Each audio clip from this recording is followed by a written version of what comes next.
미국 서부에 있는 UCLA 대학의 의과대학 교수가 이제 곧 현지 병원에 나가서 환자들을 진찰하고 치료하게 될 이제 마지막 학기를 앞둔 학생들을 놓고 가르치고 있었습니다. 가르치는 중에 한 케이스 사례를 들어서 학생들에게 이런 질문을 했다고 합니다. 아버지는 매독균에 걸려 있고 어머니는 폐결핵 환자이다라는 거죠. 여기서 아이 넷이 태어났는데 4명의 아이가 태어났는데 첫째 아이는 매독균에 의해서 장님이 되었고 둘째 아이는 이미 병들어 죽었고 셋째 아이는 역시 이 부모님들의 병 때문에 귀머거리가 되었고 넷째 아이는 결핵 환자가 되었다. 자, 이런 상황에서 어머니가 또 임신을 하게 되었는데 이런 경우에 만약 그대들이 주치의라면 어떻게 할 것인가 라고 물었다고 합니다.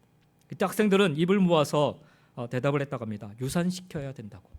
아버지가 매독 환자고 어머니가 폐결핵 환자이며 이미 낳은 아이 4명도 다 온전치 못한 그런 상황이니 이런 악조건에서 아이를 또 낳으면 어떻게 되겠는가 라고 하면서 학생들이 이구동성으로 유산시켜야 된다라고 대답을 했다고 합니다. 그러자 이 교수가 점잖게 아주 정중하게 학생들에게 이런 대답을 내놓았다고 합니다. 그대들은 지금 베토벤을 죽였더라고. 우리가 아는 악성 베토벤, 음악가 베토벤은 바로 그런 환경 가운데 1770년에 태어났습니다. 아버지는 매독 환자였고요. 어머니는 폐결핵 환자였고 그의 형제들은 다 병들어 그 모양이었지만 그 가운데서 태어나 57년 동안 작곡 활동을 했습니다. 물론 그도 나중에는 귀가 들리지 않는 그런 장애를 갖게 되었지만 그런 가운데서도 베토벤은 많은 부류의 명곡을 작곡하게 되었습니다. 우리가 가지고 있는 편견, 그 편견에 자리 잡고 있는 인간의 판단과 사고가 얼마나 어리석고 잘못되기 쉬운지요. 그래서 그 교수는 이제 곧 의사가 될 학생들에게 이렇게 권고했다고 합니다. 여러분들은 환자들을 대할 때 이 사실을 잊지 말기를 바란다고.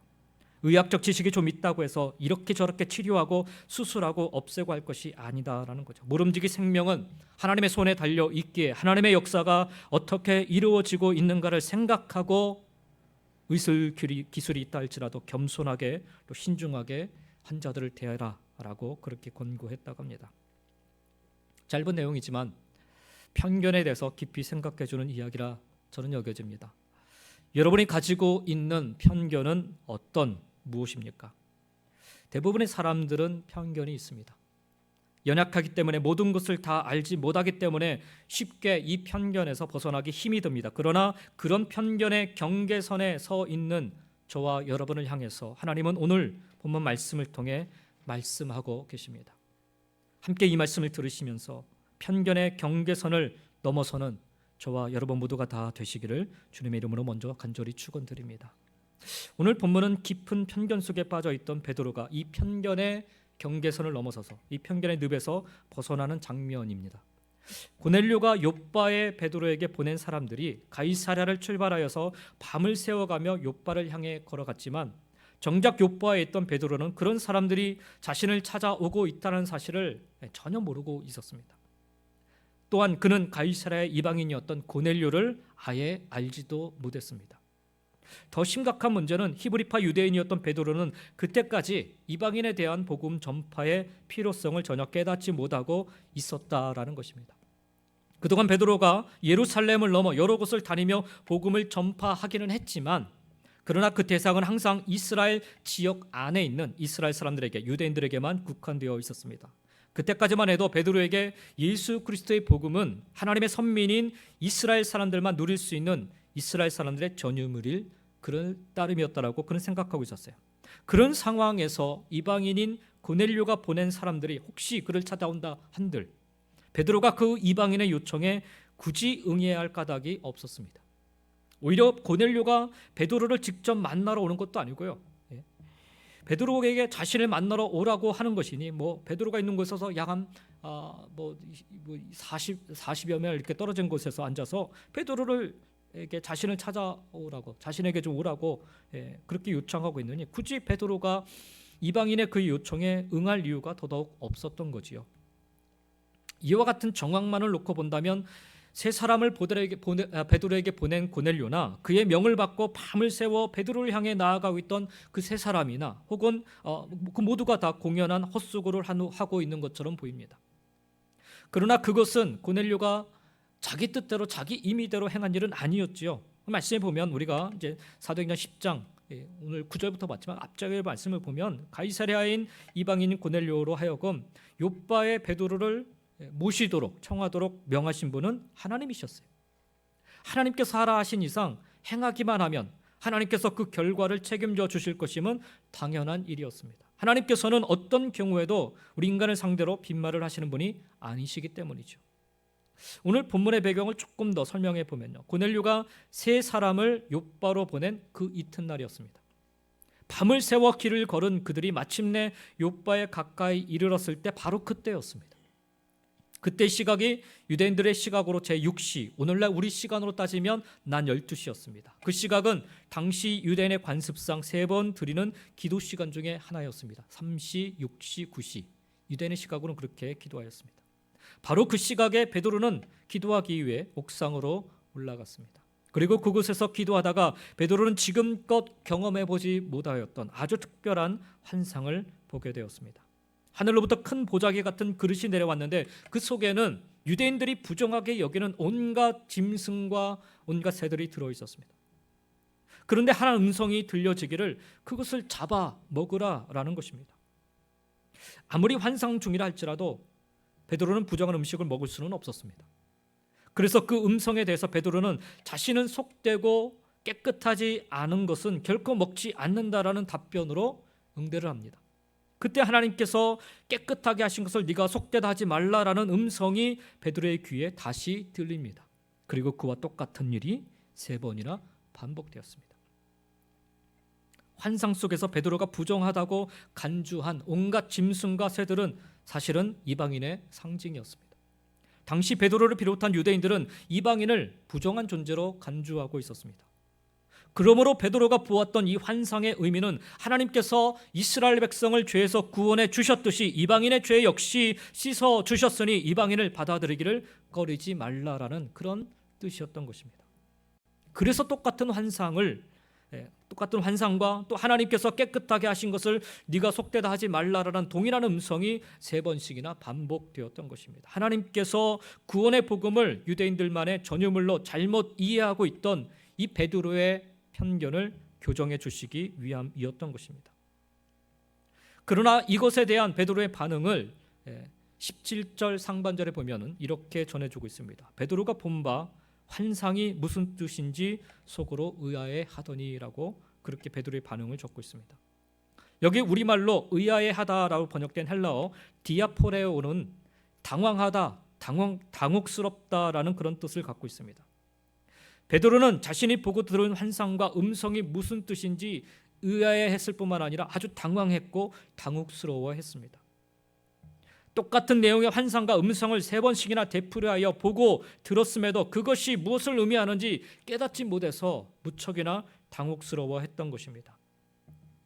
자신이 부정하다고 간주했던 짐승들과 새들을 가리켜 하나님께서 깨끗하게 하신 것을 네가 속되다 하지 말라라고 하던 그 음성이 이방인에 대한 자신의 그릇된 편견을 일깨워주고 있다는 사실을 베드로는 그때까지만 해도 전혀 인식하지 못하고 있었던 것입니다. 자, 바로 이러한 상황 속에서 우리가 놓치지 말아야 할 중요한 사실 하나가 여기에 있습니다. 그것은 오늘 본문의 이야기가 전개되고 있는 장소, 그 장소가 도대체 어디인가라는 것입니다.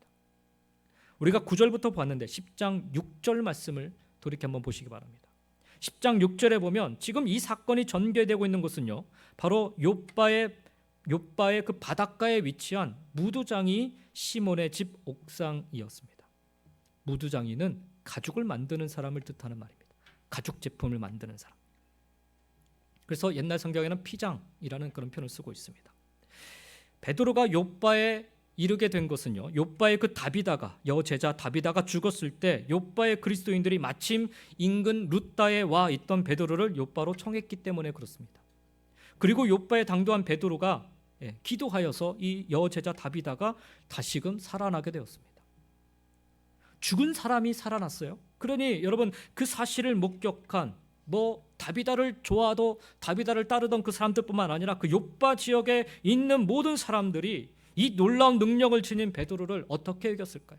특히 그 욥바에 있었던 그리스도인들 같은 경우에는 베드로를 자기 집에 모시려 하지 않았을까요? 서로가 베드로를 오늘 우리 집에 좀 모셨으면 좋겠다, 함께 교제하고 함께 말씀을 좀 나눴으면 좋겠다, 얼마나 많은 사람들이 그렇게 요청을 했을까요? 그런데도 여러분, 베드로는 유독 이 욥바에서 한참 떨어진 바닷가 쪽에 따로, 동네밭 그 바닷가에 따로 떨어져 살던 무도장이, 가죽 제품을 만드는 피장 무도장이 시몬의 집을 자신의 임시 거처로 삼았다라는 거예요. 결과적으로 얘기하면 이것은 한마디로 베드로의 위대한 인간 승리였습니다. 왜냐하면 사도행전 9장 43절 말씀을 보면 전통적으로 이스라엘 사람들은요, 가죽 제조공인, 가죽 제품을 만드는 이 무도장이를 인간 이하로 취급하였기 때문에 그렇습니다. 이스라엘 사람들은요, 죽은 짐승의 사체를 부정하게 간주하여서 그 부정한 짐승의 사체를 만지는 사람까지 다 부정하다 단정하였기 때문에 그렇습니다. 무도장인은요, 직업상 매일매일 짐승의 그 죽은 사체를 다루어야만 하기 때문에, 그렇잖아요? 가족을 베끼려면 다 죽여야 돼요. 그러니까 죽은 짐승의 사체를 다루어야만 하기에 이스라엘은요, 그 부정한 무도장이를 사실 도매급으로 묶어서 부정한 인간으로 취급하였던 것입니다. 그 욥바에 그는 살 수가 없었어요. 멀리 떨어져 살 수밖에 없었습니다. 무도장이와는 함께 식사를 하지 않는 것은 말할 것도 없고요, 아예 상종조차 하지 않았습니다. 부정한 무도장이와 교류하면요, 무도장이의 그 부정이 자신에게 전이 된다라고 믿는 까닭 때문에 그래서 분리된 삶을 살 수밖에 없었던 거죠. 근데 여러분, 희한하게도 무도장이를 인간 이하로 취급하는 이스라엘 사람들 중에서는요, 이 무도장이의 손에 의해 만들어진 가죽 제품을 부정하게 여기는 사람은 아무도 없었어요. 옷이나 벨트나 신발 등 가죽 제품, 그들의 일상생활에서 없어서는 안 될 그런 필수품들이었는데 이왕이면 한결같이 아주 고급 제품을 선호하였습니다. 무드장이를 정말 인간 이하로 부정하게 여긴다면 무드장이의 손에 의해 만들어진 이 가죽 제품들 또한 부정하게 간주해야 하고, 반대로 가죽 제품을 귀하게 취급한다면 무드장이 역시 장인이라 여기며 귀하게 대하는 것이 마땅할 것입니다. 그러나 이스라엘 사람들은 전혀 그렇게 하지 않았습니다. 그들은 아무 거리낌 없이 무도장이는 인간 이하로 경멸하면서도 무도장이가 만든 이 가죽 제품들은요, 아주 애지중지하며 고가품으로 물건을 사고 그렇게 해야 했습니다. 여러분, 이게 우리 안에 있는 자기 모순과 이율배반적인 그런 이중성의 모습입니다. 그런데 베드로가 바로 그때 욥바의 그 많고 많은 집 가운데 유독 무도장이 시몬의 집을 자신의 거처로 선택하였다라는 거예요. 그것은 베드로가 무도장에 대하여 지니고 있던 자기 모순이나 이중성, 다시 말해 무도장에 대한 그릇된 편견을 이미 예수 그리스도 안에서 이미 극복하고 있었음을 보여주는 대목이 아닐 수 없는 사건입니다. 그 역시 베드로 역시 죽은 짐승을 다루는 무도장이는 인간 이하로 취급하던 이스라엘 사람 중에 한 사람이었기 때문에 그렇습니다. 그런데 지금 베드로가 본문 속에서 환상을 본 장소는요, 바로 그 무도장이 시몬의 집 옥상이었습니다. 그것도 잠깐 들려서 거기 옥상에 올라간 게 아니라 이미 벌써 하룻밤을 잔 그런 상황이죠. 그 집은 베드로가 자신의 임시 거처로 선택함으로써 자신의 무도장에 대한 그 그릇된 편견을 예수 그리스도 안에서, 복음 안에서 이미 극복하였음을 만천하에 스스로 공포한 바로 그 현장이 되고 만 것입니다. 그렇다면 여러분, 다른 곳이라면 모르되 적어도 그 무도장의 집에서라면 베드로는 이방인에 대한 편견마저 극복할 것을 촉구하는 이 환상과 그 음성의 의미를 바르게 깨달을 수 있었어야만 했습니다. 그런데 베드로는 전혀 깨닫지 못하고 있었습니다. 더욱이 오늘 보면 10절 이렇게 증언하고 있습니다. 그가 시장하여 배가 고파서 먹고자 하며 사람들이 준비할 때라고 얘기합니다. 베드로가 낮 12시에 기도하기 위하여 옥상으로 올라갈 때 베드로는 이미 배가 고픈 그런 상황이었어요. 그 사실을 안 사람들이 베드로를 위해서 음식을 준비하고 있었다라는 거예요. 여기서 이야기하는 그들은 대체 누구였겠습니까? 유명한 식당 인류 요리사들이었을까요? 욥바에서 손꼽히는 그런 요리사들이 지금 그 무드장의 집 시몬의 집에 와서 지금 요리를 하고 있는 것일까요? 그렇지 않습니다, 여러분. 두말할 것도 없이 무드장의 시몬의 집안 식구들이었을 것입니다. 여러분, 그들이 준비한 음식도 어떠하겠습니까? 우리 교회야 아주 진수성찬으로 이렇게 준비하시지만 그들이 준비한 음식, 뭐 부함직도 하고 먹음직도 하고 아주 대단한 진수성찬의 밥상이겠습니까? 사진 하나 제가 보시면 최근에 모로코에서 무두장의 작업장을 목격한 어느 장로님의 글에 의하면요, 제가 지금 사진을 좀 찾아봤는데 좀 잘 보이실지 모르겠어요. 그분이 이 모로코 여행에서 무두장이가 얼마나 힘든 일을 하는지 직접 확인하면서 성경 말씀 중에 베드로가 이 무두장이 시몬의 집에 머물렀다는 것이 얼마나 대단한 사건이었는지를 알게 되었다고 합니다. 이 화면을 보시면요, 모로코에는요 유네스코가 인류 문화 유산 보호지로 지정한 페스라는 지역이 있는데, 지금 여러분이 보시는 화면에 보시는 이 사진들이 이 페스 지역의 사진입니다. 지금의 사진입니다. 여기에 무두장이들이 지금도 살고 있다고 합니다. 그들은 지금도 옛날 방식 그대로 무두질과 염색 작업을 하고 있는데, 작업 환경이 얼마나 더럽고 열악한지 그곳을 방문하는 방문객들은요 단 몇 분밖에 머물 수 없을 정도라고 합니다. 악취 때문에. 그 작업의 첫 단계는 무두장이들이 석회와 비둘기 배설물들을, 비둘기 배설물이에요, 그 배설물들을 혼합한 액체 속에서 동물 가죽을 부드럽게 하는 것이에요. 두 번째 과정은 염료통에서 염색하는 것이었습니다. 여러분 사진에 보시면 동글동글한 거 뭐 보이죠? 그게 다 염료통들이에요. 여러분 그런 곳에서 역한 냄새가 나기 때문에 숨을 제대로 쉴 수조차가 없을 정도로 합니다.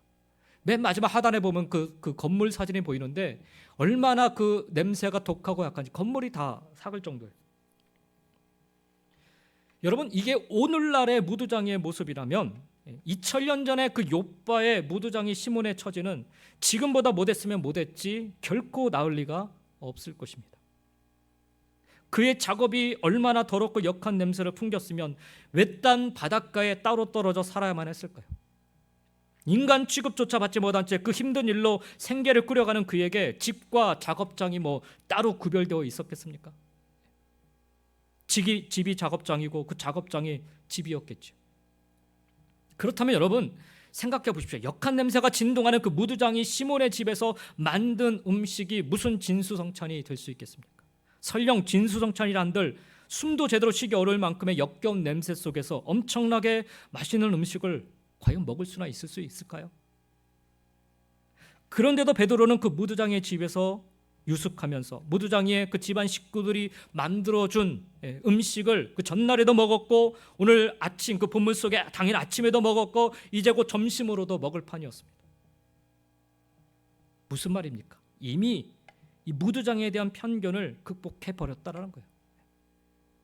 이 무두장에 대한 편견을 극복한 베드로에게는요 비록 역겨운 환경일망정 무두장의 집안 식구들이 만들어주는 음식도 전혀 문제가 되지 않았다라는 거예요. 그렇다면 적어도 그 집에서라면 베드로는 자신이 부정하다고 여기는 그 짐승들을 잡아 먹으라는 하나님께서 깨끗하게 하신 것을 네가 속되다 하지 말라라는 그 음성의 의미를 정확하게 이해할 수 있었어야 했습니다. 그러나 베드로는 역한 냄새가 진동하는 그 무두장의 집에서 무두장의 그 집안 식구들이 만들어주는 음식을 거리낌 없이 받아 먹으면서도 이방인에 대한 편견을 극복할 것을 촉구하는 그 환상과 음성이 3번씩이나 반복되었지만 그 의미를 깨닫지 못했던 것입니다. 당시 베드로가 이 무두장에 대한 편견을 극복하긴 했지만 그러나 무두장이 시몬 역시 자신과 같은 이스라엘인이었지 이방인은 아니었어요. 그러므로 그때까지 베드로가 사마리아인 사람들이나 무두장이처럼 자신과 같은 이스라엘 사람들에 대한 편견은 극복하였지만 그 편견의 극복이 자신과는 본질적으로 다른 이방인에게까지는 아직까지 미치지 못하고 있었던 것입니다. 이 같은 사실은요 우리로 하여금 한 인간에 대한 편견을 극복하고 무너뜨리는 일이 얼마나 어려운 일인지를 깨닫게 해줍니다. 또한 우리가 한 인간에 대하여 지니고 있던 편견을 극복했다고 해서 그것이 곧 다른 사람을 모든 인간에 대한 편견을 극복했음을 의미하는 것은 아니라는 말입니다. 그렇다면 베드로는 어떻게 그 환상과 음성의 의미를 깨닫고 이후에 이방인에 대한 편견까지 극복할 수 있었을까요? 오늘 우리가 읽은 본문 17절부터 20절의 말씀을 다시 한번 보시겠습니다. 17절부터 20절입니다. 베드로가 본 바 환상이 무슨 뜻인지 속으로 의아해 하더니 마침 고넬료가 보낸 사람들이 시몬의 집을 찾아 문 밖에 서서 불러 묻되 베드로라 하는 시몬이 여기 유숙하느냐 하거늘 베드로가 그 환상에 대하여 생각할 때 성령께서 그에게 말씀하시되 두 사람이 너를 찾으니 일어나 내려가 의심하지 말고 함께 가라 내가 그들을 보내었느니라 하시니 말씀합니다. 3번씩이나 보고 들은 환상과 음성의 의미를 몰라서 베드로가 당혹스러워하던 그 순간 이방인 고넬료가 보낸 사람들이 베드로가 거처하고 있던 이 무두장이 시몬의 집에 도착하였습니다. 그와 동시에 성령 하나님께서 베드로에게 말씀하십니다. 내가 그들을 보내었느니라. 하나님께서 보내셨다라는데 그들이 누군들 베드로가 만나지 못할 까닭이 없었던 거지요. 아니, 하나님께서 보내셨으니 베드로는 반드시 만나야만 했습니다. 하나님께서 보내신 사람들이니 베드로는 그들이 무엇을 요청하든 반드시 들어주어 주어야만 했습니다. 그래서 이튿날 마침내 가이사랴에 당도한 베드로를 감격 속에서 영접하는 고넬료에게 베드로가 이렇게 얘기합니다. 사도행전 10장 28절부터 29절 말씀입니다. 이르되 유대인으로서 이방인과 교제하며 가까이 하는 것이 위법인 줄은 너희도 알거니와 하나님께서 내게 지시하사 아무도 속되다 하거나 깨끗하지 않다 하지 말라 하시기로 부름을 사양하지 아니하고 왔노라라고 대답합니다. 내가 그들을 보내었느니라는 성령 하나님의 이 말씀 한마디에 베드로가 이방인에 대해 지니고 있던 편견은 와르르 무너지고 말았습니다. 다시 말해 성령님의 말씀 속에서 베드로는 방금 보고 들은 환상과 음성의 참 의미를 비로소 깨닫고 이방인에 대한 편견을 극복할 수 있었던 것입니다. 성령님의 말씀 속에서 되돌아볼 때 베드로 자신을 만드신 하나님께서는 천지 만물을 창조하셨기에 곧 이방인을 만드신 분이기도 했습니다. 성령님의 조명 아래서 생각할 때 주님을 면전에서 3번씩이나 부인했던 자신을 용서해 주신 주님께서 경건한 이방인을 받아주시지 않을 까닭이 없었던 거지요.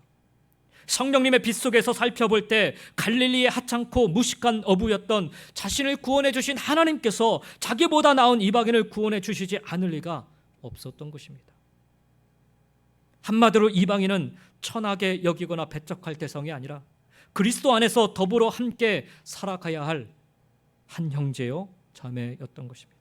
그래서 베드로는 그의 표현대로 이방인인 고넬료의 부름에 사양치 않고 달려갔던 것입니다.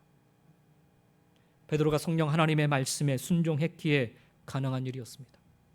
베드로가 모든 유대인들이 인간 이하로 취급하던 무두장에 대한 편견은 극복했다 할지라도 이처럼 이방인에 대한 편견마저 극복하지 못했던들 그가 인류 역사를 새롭게 하는 진정한 사도 반열에 오르지는 못했을 것입니다.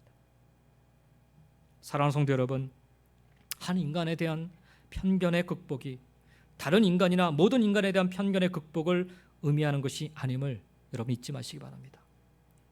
아내에 대한 편견의 극복이 일터의 동료에 대한 편견의 극복을 뜻하는 것은 아닙니다. 이웃에 대한 편견의 극복이 남편에 대한 편견의 극복으로 저절로 이어지는 것은 아닙니다. 부모나 자식에 대한 편견이 해소되었다고 해서 친구에 대한 편견이 그냥 해소되는 것도 아닙니다. 어떤 경우에도 인간에 대한 편견은요 저절로 극복되거나 그냥 해소되지 않습니다. 시간 지나면 될 거야. 그렇지 않습니다. 인간에 대한 편견의 극복과 해소는 오직 인간을 창조하신 하나님의 말씀과 성령님의 인도 속에서만 가능합니다. 무두장의 집을 넘어서 이방인의 집에까지 나아가는 일은 평생 유대인으로 살아온 베드로에게 있어서 상상할 수도 없었던 일이었을 것입니다. 그러나 그가 3번이나 반복된 환상을 넘어서 성령님의 음성을 듣게 되었을 때, 그리고 그 음성에 비로소 순종하였을 때, 그는 드디어 예수님의 명령인 오직 성령이 너희에게 임하시면 너희가 권능을 받고 예루살렘과 온 유대와 사마리아와 땅끝까지 이르러 내 증인이 되리라는 주님의 명령의 그 참뜻과 그 사명을 감당할 수 있었던 것입니다. 하나님 말씀에 대한 지식을 가지고 있는 것과 말씀대로 행하여 살아가는 것은 이렇게 큰 차이가 있습니다. 바로 이 사건을 통하여 예루살렘 교회가 유대인의 영역을 넘어서서 이제 이방인에까지 복음의 사명을 감당하는 그 비전을, 그 사명을 확인하는 시간이 된 것입니다. 그리고 이방인의 사도로 준비된 또 한 명의 주님의 일꾼이었던 바울이 생명을 다해 복음을 증거할 전도의 문이, 이방인에 대한 전도의 문이 비로소 활짝 열리게 되는 그런 순간이 되었습니다. 여러분, 우리가 가지고 있는 선입견이나 편견이라는 것, 그것으로 인해 함부로 사람을 판단하고 혹은 한 가정을 판단하고 나아가 살아온 인생마저 판단할 때가 얼마나 많은지요. 그로 인해서 맺은 결론이 과연 하나님의 은혜고 축복의 열매들이었는지요. 그래서 오늘 말씀이 주는 의미가 참 큽니다. 하나님은 오늘 우리로 하여금 이방인을 향한 편견을 넘어서서 이방인에게 나아가라는 베드로에게 주신 동일한 메시지를 우리 모두에게 주고 계십니다. 바로 내 안에 있는 그것이 사람이든 그것이 환경이든 그것이 상황이든 내 안에 있는 이 편견의 경계선을 넘어서라는 것입니다. 우리는 이 편견의 경계선을 어떻게 넘어설 수 있을까요? 첫 번째로 내 눈의 시각에서 하나님의 시각으로 세상을 바라볼 때 넘어서게 됩니다. 다른 말로 말하면 부분에서 전체를 보는 시각을 가질 수 있어야 된다는 거예요. 대부분의 편견은 무지 때문에 잘 몰라서 발생합니다. 베드로는 자신의 시각으로 이방인을 끊임없이 바라보고만 있었어요. 이미 집사였던 빌립이 사마리아에 가서 복음을 전하였고 또 에디오피아 내시아에게도 복음을 전했다고 8장은 기록하고 있습니다. 그리고 이 일이 이미 예루살렘 교회에도 보고가 된 상황이었습니다. 그러나 아직도 베드로는 하나님의 이 시각을 갖지 못하고 있었어요. 주님의 마음을 아직도 알지 못하고 있었어요. 하나님을 유대인의 하나님으로만 보고 있었기 때문입니다. 하나님의 구원의 계획의 그 전체를 보지 못하고 아주 자그마한 부분만 보고 있었던 것입니다. 편견이라는 것은 한쪽만을 알기 때문에 생기는 것이죠. 앞을 보지 못하는 시각장애인이 마치 코끼리를 구경하는 것과 똑같습니다. 코끼리의 배를 만져본 시각장애인은 야, 이 코끼리는 진짜 큰 벽과 같이 생겼구나, 이렇게 대답을 해요. 그게 자기가 만져본 경험이죠. 또 코끼리의 송곳니를 만져본 사람은 아니야, 코끼리는 창과 같이 생겼어, 이렇게 대답을 한다는 거죠. 코끼리의 그 코를 만져본 사람은요, 코끼리는 뱀과 같이 생겼다, 흐물흐물하고 길쭉하고. 코끼리의 다리를 안아본 사람은 코끼리는 나무통 같다라고 믿습니다. 무슨 말입니까? 특수한 경험을 한 사람이 그것을 일반적인 법칙으로 생각하게 된다. 이게 바로 편견이 생기게 되는 이유인 것입니다. 베드로도 마찬가지였어요. 자신이 어릴 적부터 배우고 알고 있는 것이 모든 것이라 생각을 했던 것이지요. 먹지 말아야 한다는 생각입니다. 이방인은 하나님의 백성이 아니라고 생각했던 것입니다. 그러나 하나님은 어떻게 생각하십니까? 사도행전 10장 34절 35절에 보면 하나님은 외모로 취하는 분이 아니심을 말씀하십니다. 하나님은 인종적 편견을 가지고 계신 분이 아니심을 말씀하십니다. 골로새서 3장 11절 말씀에 보면 거기에는 헬라인이나 유대인이나 할렙파나 무할렙파나 야만인이나 스구디아인이나 종이나 자유인이 차별이 있을 수 없나니 오직 그리스도는 만유시요 만유 안에 계시니라 라고 말씀하십니다.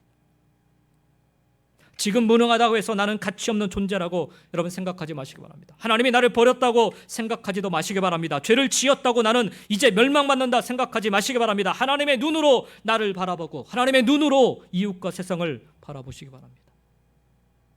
내가 어떻게 생각하느냐에서 벗어나서 하나님이 어떻게 생각하시느냐로 관점을 바꿀 때 우리는 비로소 편견에서 벗어날 수 있습니다. 그러니 이제 매사 하나님이 어떻게 생각하시는가를 가지고 그 관점으로 여러분의 세상을 바라보시기 바랍니다. 저 사람을 하나님이 어떻게 생각하실까? 저 가정을 하나님이 어떻게 생각하실까? 어떤 일을 하는데 하나님이 그것 하는 것을 어떻게 생각하실까? 기뻐하시는가?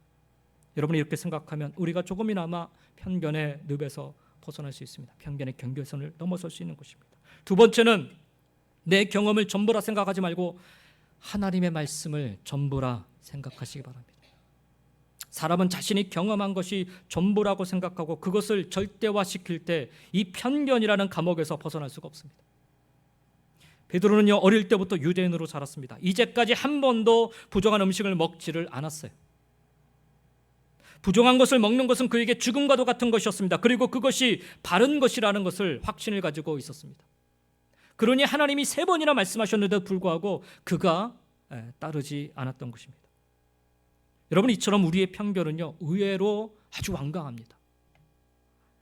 이것은 관습 혹은 습관에 의해서 점점 더 강화돼요. 그래서 편견을 갖고 있다는 사실을 인정하는 것이요, 참으로 어려운 일입니다. 변화는 항상 어렵습니다. 그러나 여러분 아셔야 될 것은 이것은 결코 성경적인 원칙이 아닙니다. 내가 경험하지 않았다고 하나님이 하시지 못하는 것 아니시죠.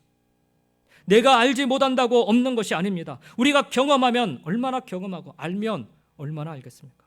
어떻게 모든 것을 다 경험하고 판단할 수 있으며 모든 것을 다 이해하고 행할 수 있겠습니까? 베드로는요, 이제까지 이방인에게 복음 전하는 것을 한 번도 경험해 보지 못했습니다.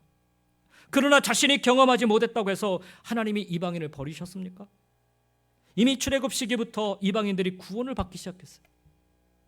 사도행전 2장을 보면 이미 무수히 많은 나라에서 사람들이 와서 성령 충만을 받았습니다. 베드로가 아직 깨닫지 못하고 있을 따름이었죠. 그러니 내 경험을 절대화해서는 안 되는 것입니다.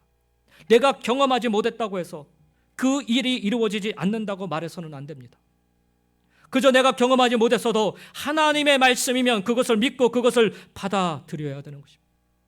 홍해를 한 번도 건너가 보지 못했다 해서 홍해가 안 갈라졌습니까? 여리고성을 한 번도 무너뜨리지 못했다고 해서 여리고성이 안 무너졌습니까? 문둥병 환자가 이제까지 한 번도 문둥병에서 나아보지 못했다고 해서 그가 고침을 못 받았습니까? 38년 동안 한 번도 베데스다 연못에 들어가 보지 못했다 해서 그가 치유받지 못했습니까? 하나님의 말씀을 믿고 나아가면 기적이 일어나고 이제까지 한 번도 경험하지 못한 것들을 경험하게 되는 것입니다. 여러분 베드로를 보십시오. 베드로가 자신의 그 경험에는 맞지 않지만 말씀에 따라 순종합니다. 그래서 어떤 일이 벌어져요? 24절에 보니까 고넬료와 그의 친척 그리고 그의 가까운 친구들이 모여 있는데 28절에 보니까 하나님의 말씀에 그들이 따릅니다.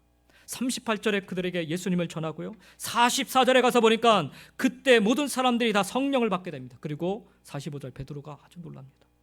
하나님께서 영광을 받으십니다. 한 번도 경험해 보지 못했다고 해서 포기해서는 안 되는 것입니다. 내 능력으로 안 된다고 주저앉지 말아야 합니다. 지금은 이해가 되지 않고 알 수 없다 해도 그저 하나님의 말씀이면 그것을 믿음으로 받아들이고 따라야 되는 것입니다. 그러면 우리는 이 편견의 경계선을 넘어설 수 있습니다. 사랑하는 성도 여러분, 하나님은 오늘 우리로 하여금 유대인의 경계를 넘어서서 이방인에게로 나아가라는 베드로에게 주신 이 동일한 메시지를 우리 모두에게 주고 계십니다. 내가 넘어서야 할, 아직 넘지 못하고 있는 편견은 무엇인지요? 그 경계선은 무엇인지요? 번번이 무너지고 마는 내 신앙의 편견과 그 경계선은 무엇인지요? 몇 번이나 내게 보여주셨건만 알려주셨건만 지금도 주저하고 있는 그 경계선은 무엇인지요? 저 사람은 안 돼. 저거는 안 돼. 내 경험상 이건 아니야. 혹은 여러분 무두장의 지배까지 갔다라는 사실만으로 스스로 자부심을 느끼면서 그렇게 안일하게 지내고 있지는 않으신지요? 하나님 아시지요? 제 형편에 이 정도까지 했습니다. 이 정도면 대단한 거예요, 하나님. 라고 하면서 스스로 안일하게 신앙생활하고 계시지는 않으신지요? 무엇이 문제인지 모르시겠습니까? 바로 하나님의 뜻은 굳이 알려고 하지 않으면서 내가 정한 규칙과 내가 정한 방법에 스스로 만족하며 살고 있는 것, 그게 바로 문제라는 거예요.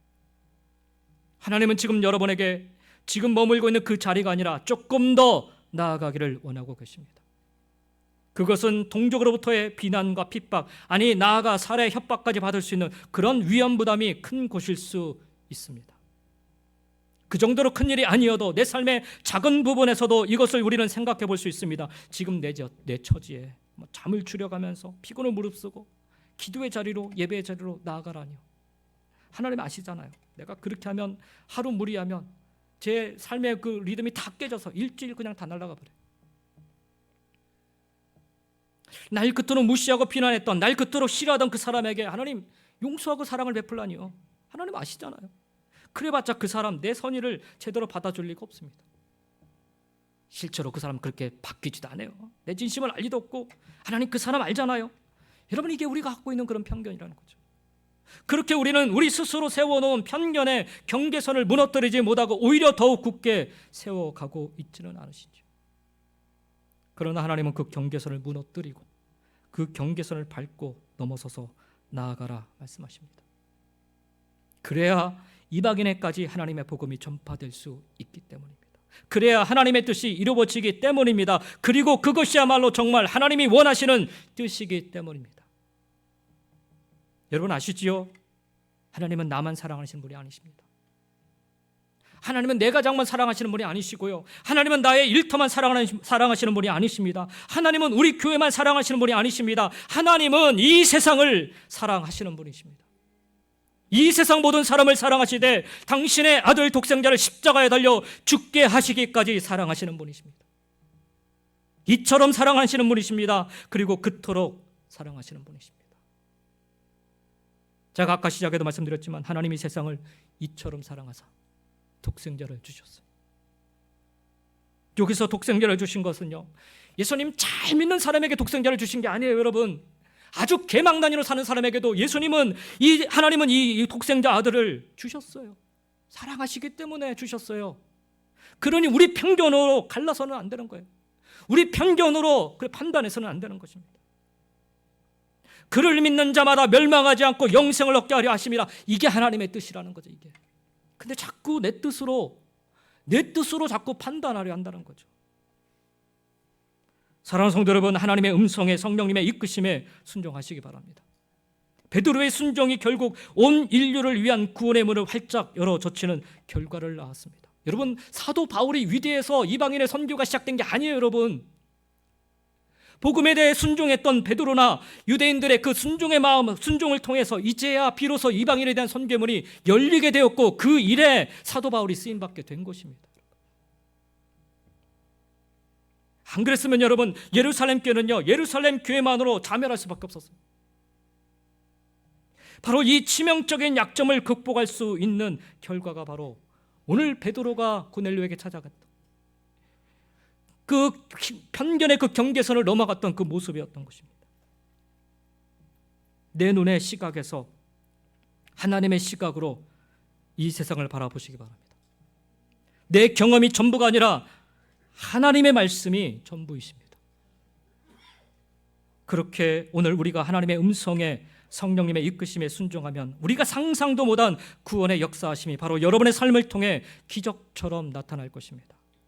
여러분이 하나님의 음성에, 성령님의 이끄심에 순종하면 10년, 20년 세월이 지나며 점점 생명력을 잃어가던, 죽어가던 우리의 신앙, 우리의 가정, 그리고 우리 교회 모습이 활기를 띠고 생명의 역사를 감당하는 놀라운 기적을 보게 될 것입니다. 오늘도 하나님은 말씀하십니다. 내가 그들을 보내오노라. 하나님의 음성에, 성령님의 이끄심에 순종하며 살아가시기를, 그리하여 무두장이 시몬의 집을 넘어서서 이방인 고넬료의 집에까지 나아가는 여러분 모두가 다 되시기를 예수님의 이름으로 간절히 축원드립니다. 기도하겠습니다.